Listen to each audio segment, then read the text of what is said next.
ইউনূস সরকারের অধীনে যে ভোট হচ্ছে না এটা এখন নিশ্চিত। হ্যাঁ, নিশ্চিত বলেই বলছি। ভোট হবে কেয়ারটেকার সরকারের অধীনে এবং সেই সরকার শাসনভার হাতে নেয়ার আগেই চলে যেতে হবে ডক্টর মোহাম্মদ ইউনূসকে। এই বিষয়ে ট্রাম্প সাহেবও চূড়ান্ত সিদ্ধান্ত নিয়ে ফেলেছেন। সেই সিদ্ধান্তের কথা মার্কিন পররাষ্ট্রমন্ত্রী মার্কো রুবিও জানিয়ে দিয়েছেন ভারতের পররাষ্ট্রমন্ত্রী এস জয়শঙ্করকে। আর যে মোহাম্মদ ইউনূসকে যে আমেরিকার প্রশাসন আর কোনো গুরুত্বই দিচ্ছে না, সেটাও প্রমাণ হয়ে গেল যে পাকিস্তানের প্রধানমন্ত্রী শাহবাজ শরীফ এবং আসিম মুনির জেনারেল ফিল্ড মার্শাল তার সঙ্গে 1 ঘন্টা 20 মিনিট বৈঠক করেছেন হোয়াইট হাউসে বসে president Trump, vice president JD Vance, Marco Rubio, তারা মার্কিন পররাষ্ট্রমন্ত্রী মার্কো রুবিও। তো কিন্তু ইউনূসের সাথে 1 মিনিটের জন্যে তারা দেখা করেননি এবং তারা ইউনূসকে সময়ই দেননি। ইউনূস নিজে চেষ্টা করেছেন, তার যে লবিং ফার্ম তারা চেষ্টা করেছে, তাতেও কোনো রকম ডাল গলেনি। জাতিসংঘের সাধারণ পরিষদের বৈঠকের সাইডলাইনে যখন মার্কো রুবিও এবং ভারতের এস জয়শঙ্করের দেখা হয়েছিল, তখনই জয়শঙ্করকে মার্কো রুবিও মার্কিন প্রশাসনের কথা বলে দেন। এই বৈঠকে এই সিদ্ধান্ত হয়েছিল যে বাংলাদেশের গণতান্ত্রিক উত্তরণের পথে আমেরিকা ভারতের সঙ্গে হাত মিলিয়ে কাজ করবে। আমেরিকার এ বিষয়ে বক্তব্য হলো, মার্কিন যুক্তরাষ্ট্র স্পষ্টভাবে এবং ধারাবাহিকভাবে বাংলাদেশে অন্তর্ভুক্তিমূলক গণতান্ত্রিক এবং ন্যায়সঙ্গত নির্বাচনের পক্ষে বক্তব্য দিয়েছে। সকল বাংলাদেশির জন্য একটি অন্তর্ভুক্তিমূলক অর্থাৎ সব দলকে নিয়ে ভবিষ্যৎ নিশ্চিত করার গুরুত্বের ওপর জোর দিয়ে এসেছে আমেরিকা। এই অবস্থান শেখ হাসিনার আমল থেকে শুরু করে বর্তমান অন্তর্বর্তীকালীন সরকার পর্যন্ত ধারাবাহিক রয়েছে। মাঝখানে এমন একটি ভাবনা দানা বেঁধেছিল যে শেখ হাসিনার পতন ঘটেছে যে আমেরিকার চক্রান্তে, সেই সরকারকে বাইরে রেখে, মানে শেখ হাসিনার সরকারকে বাইরে, সরকার নয় তার দলকে, শেখ হাসিনাকে বাইরে রেখে ভোট করাতে চায় আমেরিকা। কিন্তু বর্তমানে আন্তর্জাতিক চাপ এতটাই প্রবল যে অন্তর্ভুক্তিমূলক নির্বাচনের পক্ষে আসতে হয়েছে মার্কিন যুক্তরাষ্ট্রকে এবং মার্কো রুবিও সেটা স্পষ্ট করে জানিয়ে দিয়েছেন জয়শঙ্করকে। আর বাংলাদেশের ভোট নিয়ে ভারতের যে অবস্থান সেটা তো স্পষ্ট। Free, fair and inclusive election বা মুক্ত, স্বচ্ছ সমস্ত দলের অংশগ্রহণে একটি নিরপেক্ষ নির্বাচন চায় ভারত। এরকম নির্বাচন কখনো ইউনূসের মতো একজন দলীয় শাসকের অধীনে হতে পারে না। সুতরাং ভোট ঘোষণার আগে ইউনূসকে চলে যেতে হবে এবং যেতেই হবে। আন্তর্জাতিক গণমাধ্যমের প্রতিবেদন অনুযায়ী 2026 সালের ফেব্রুয়ারিতে নির্বাচন অনুষ্ঠানের ঘোষণা সত্ত্বেও নির্বাচন কমিশন যে চুপ রয়েছে, কিছু বলছে না, তার পেছনে এটাও একটা কারণ। ইউনূস সরকার কবে যাবেন? ইউনূস সরকারের টিকে থাকার বিষয়ে তাই ক্রমাগত সন্দেহ দেখা দিচ্ছে। আন্তর্জাতিক গণমাধ্যমের বিশ্লেষণ অনুযায়ী ইউনূসের নিরপেক্ষতা নিয়ে গুরুতর প্রশ্ন উঠেছে। দ্য ডিপ্লোম্যাটের প্রতিবেদনে উল্লেখ করা হয়েছে যে এনসিপি বা ন্যাশনাল সিটিজেন পার্টি প্রকৃতপক্ষে ইউনূসের নিজের প্রতিষ্ঠিত রাজনৈতিক দল, যে জন্য এই দলকে কিংস পার্টি হিসেবে এখন পরিচিত। এই দলটি যে শুধুমাত্র 3 মাসের পুরনো এবং সারা দেশে এর মাত্র 1 ডজনেরও কম কমিটি রয়েছে, তবুও এর প্রত্যক্ষ বিশেষ সুবিধা মতো প্রবেশ অধিকার রয়েছে প্রধান উপদেষ্টা ও অন্যান্য উপদেষ্টাদের কাছে। সরকার চালাতে বড় ভূমিকা নিচ্ছে এই দল। আল জাজিরা এবং রয়টার্সের প্রতিবেদনে জানানো হয়েছে যে ইউনূস 2025 সালের মে মাসে পদত্যাগের কথা ভেবেছিলেন এবং বলেছিলেন। তিনি এনসিপি নেতাদের বলেছিলেন যে পরিস্থিতি এমন যে তিনি কাজ করতে পারছেন না, তাই বিদায় নিতে চান। সে কথা ফলাও করে প্রচারও করা হয় এই দলের পক্ষ থেকে। তারপর ইউনূস সিদ্ধান্ত যেটা পাল্টান, সেটাও এই দলেরই অনুরোধে। স্পষ্টতই এটা ছিল একটা গট আপ গেম। এবং একটা কথাই ক্রমে স্পষ্ট হয়ে উঠছে যে ইউনূস ক্ষমতা ছাড়তে চান না। আর এজন্যই আওয়ামী লীগের পদচ্যুত শেখ হাসিনা বলেছেন যে ইউনূসের অধীনে নির্বাচন কখনো নিরপেক্ষ হতে পারে না। বিবিসি এবং আল জাজিরার মতে সেনাবাহিনীর সাথে ইউনূস সাহেবের সরকারের সম্পর্ক ক্রমশ খারাপ হওয়াটাও ইউনূসের ক্ষমতা থেকে বিদায় নেওয়ার একটা বড় কারণ। শেখ হাসিনার সঙ্গে ফোন আলাপের পর থেকে সেনাপ্রধান জেনারেল ওয়াকারুজ্জামান আরও অ্যাক্টিভ হয়ে উঠেছেন। তিনি স্পষ্টভাবে বলেছেন যে নির্বাচন ডিসেম্বরের মধ্যে করতে হবে, আর ইউনূস চলে গেলে নির্বাচন কমিশন কিন্তু সেটাই করবে, অর্থাৎ ভোট এগিয়ে এনে ডিসেম্বরেই করে নিতে পারে ভোট। ইউনূস এবং ওয়াকারের ভেতরকার এই ঠান্ডা যুদ্ধ পরিস্থিতি ইউনূসের সরকারকে আরো নাজুক করে তুলেছে এবং ইউনূসের সরে যাওয়ার দাবি ক্রমেই জোরালো হচ্ছে এবং চলে তাকে যেতেই হবে এই অক্টোবরের মধ্যেই, যাতে ডিসেম্বরে ভোট করা যায়। এই দাবিকে প্রতিষ্ঠা দিচ্ছে কেয়ারটেকার সরকার ব্যবস্থা নিয়ে বাংলাদেশের রাজনৈতিক দলগুলির অবস্থান। এই দলগুলি কেয়ারটেকার সরকার ব্যবস্থার সমর্থক ছিল এতকাল। আজ যদিও তাদের অনেকের অবস্থানের পরিবর্তন ঘটেছে। তাদের কেউ কেউ চাইছে ইউনূস ক্ষমতায় থাকলে তাদের রাজনৈতিক সুবিধা, সুতরাং ইউনূসের নেতৃত্বে হোক নির্বাচন। কিন্তু পুরনো দাবির ভূত যে ছাড়ছে না তাদের।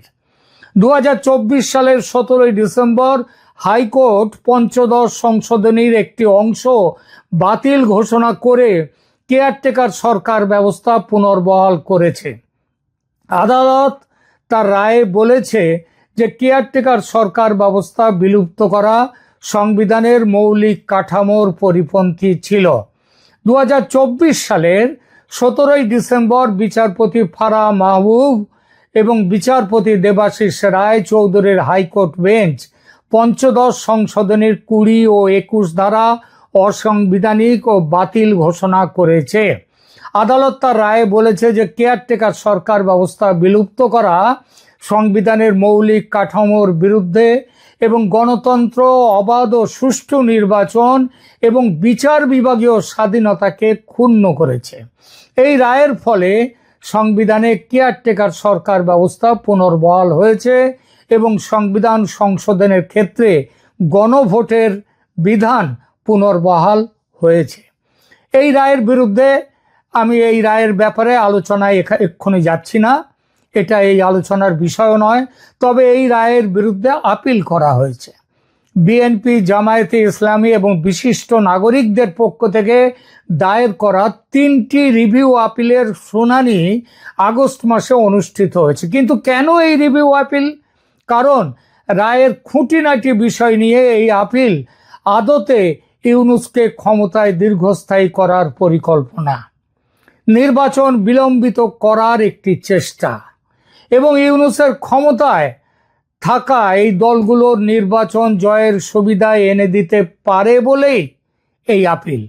এসব আপিল না উঠলে এতদিনে ইউনূসের বদলে কেয়ারটেকার সরকার এসে নির্বাচন করে সরে যেত এবং নির্বাচিত সরকার ক্ষমতায় আসতো, কিন্তু তা হয়নি এই আপিলের জন্য।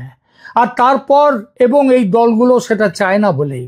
আর তারপর নতুন সরকার এসে এটা তো করতেই পারতো যে ঠিক আছে এখন ভোটটা হয়ে যাক, তারপর কেয়ারটেকার সরকার আসুক, ভোট হোক, তারপর নতুন সরকার এসে চাইলে পুরো পঞ্চদশ সংশোধনী বাতিল করতে পারত। সেটা করেনি এই কারণে যে দলগুলো সেটা চায়নি এবং এখনো চায় না যে ইউনূস সরকার বিদায় নিয়ে কোনো নিরপেক্ষ সরকার আসুক। এই জন্যই আপিল শুনানি পিছিয়ে যাচ্ছে। আর এই কথাটা মাথায় রেখেই জামাতের নেতাদের, বিএনপির নেতাদের, এনসিপির নেতাদের নিয়ে আমেরিকায় গিয়েছিলেন ইউনূস সাহেব, যাতে আমেরিকার প্রশাসনের কাছে তুলে ধরতে পারেন যে সব দল আমি ক্ষমতায় থাকি, এইটাই চাইছে। কিন্তু আমেরিকা প্রশাসন, ট্রাম্প সাহেব তাকে সে সুযোগ দেননি, তিনি দেখাই করেননি। আর ওই ছবি বিতর্ক নিয়ে আমি এখানে আলোচনা করতে চাইছি না, কিন্তু ছবিটার পেছনে একটা ঘোটালা যে আছে সেটা পরিষ্কার। কিন্তু কতদিন এইভাবে পিছিয়ে দেয়া যাবে কেয়ারটেকার সরকার গঠনের সম্ভাবনা এবং নির্বাচনের সম্ভাবনা? কারণ নির্বাচন যে কোনো এই দলীয় সরকারকে দিয়ে হবে না, কেয়ারটেকার সরকার চাই, এইটাই তো হাইকোর্টের এখনকার বিচার। এবং সেটা যতদিন না সেটা সুপ্রিম কোর্ট বাতিল করছে, ওই বিচারটা স্ট্যান্ড করছে।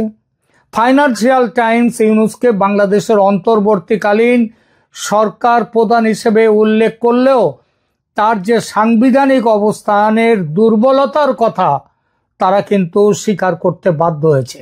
ওয়াল স্ট্রিট জার্নালের বিশ্লেষণে বলা হয়েছে যে ইউনূস একজন রাজনৈতিক নবিশ, তার কোনো কাণ্ডজ্ঞান নেই রাজনীতির, এবং তিনি এর ফলে একটা বিপজ্জনক ফাঁদের মুখে এসে রয়েছেন।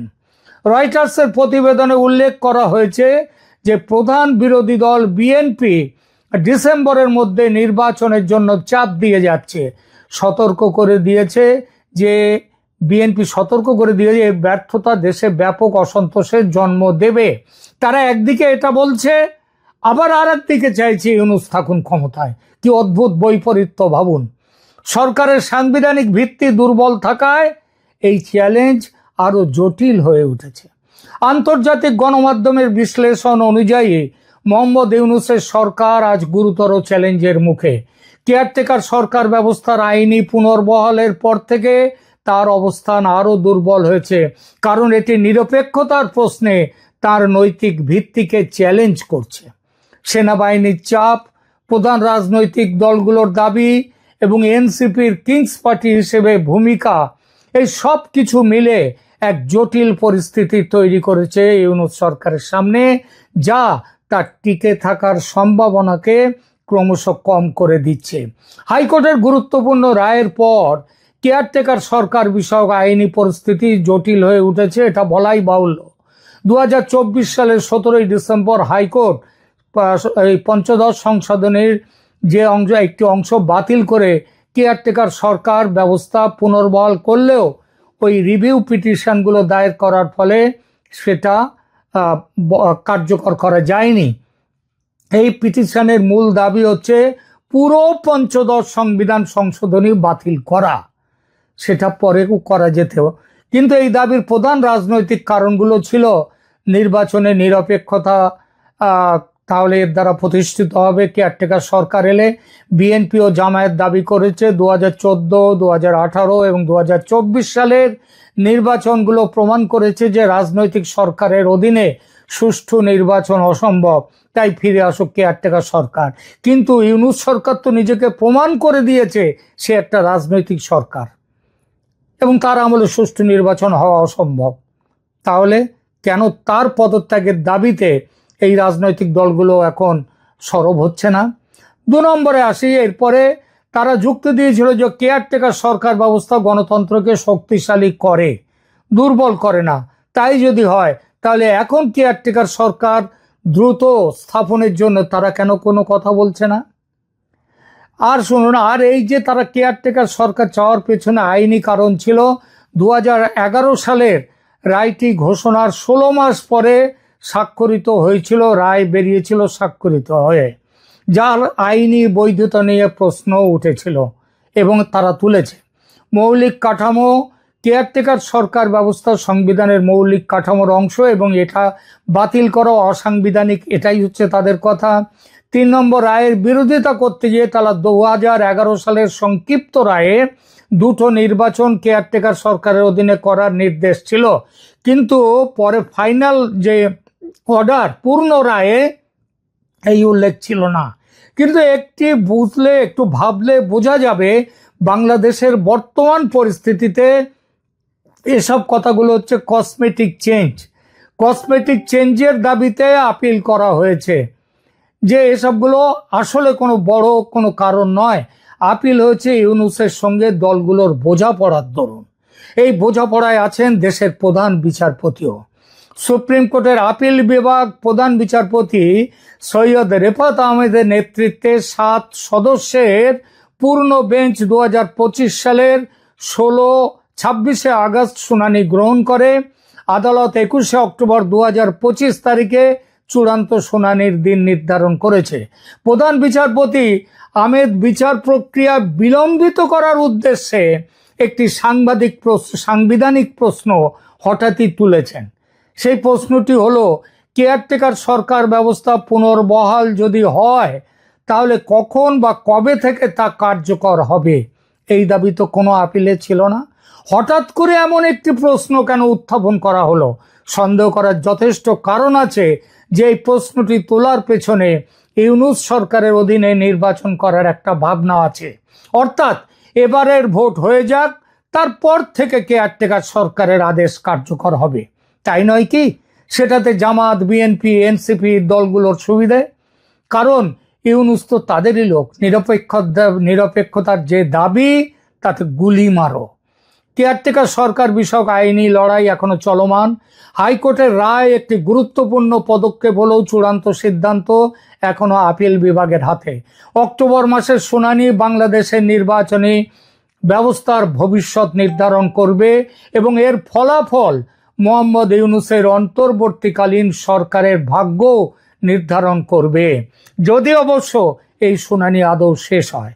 বিচার ঝুলিয়ে রাখতে চাইছে জামাত, এনসিপি আর বিএনপির এক একজন তো এক এক রকম কথা বলেন।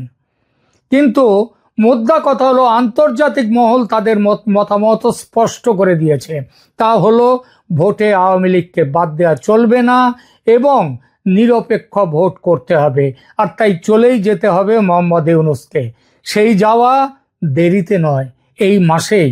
স্বেচ্ছায় না গেলে তাকে টেনে নামানো হবে চেয়ার থেকে। এই নামানোর প্রক্রিয়া যে শুরু হয়ে গেছে সেটা বোঝা গেছে রাষ্ট্রপতি শাহাবুদ্দিন চুপ্পুর পত্রবোমা থেকে। বলা বাহুল্য, এই পত্রবোমার পেছনে সেনাপ্রধান কিংবা সেনাবাহিনী যে নেই তা হতেই পারে না, তারাও আছে। অতএব ইউনূসের দিন যে দ্রুত ফুরিয়ে আসছে, দেওয়ালে সেই লিখন স্পষ্ট। ইউনূস সাহেব দেওয়ালের লিখন পড়তে পারলে ভালো, না পারলে হয়তো দেশেই সারা জীবন কাটাতে হবে, আর সেটা অন্ধকার কারাকক্ষেই তার থাকার সম্ভাবনা। কারণ কম অপরাধ তো তিনি করেননি। এখনকার মতো এখানেই রাখছি। ধন্যবাদ।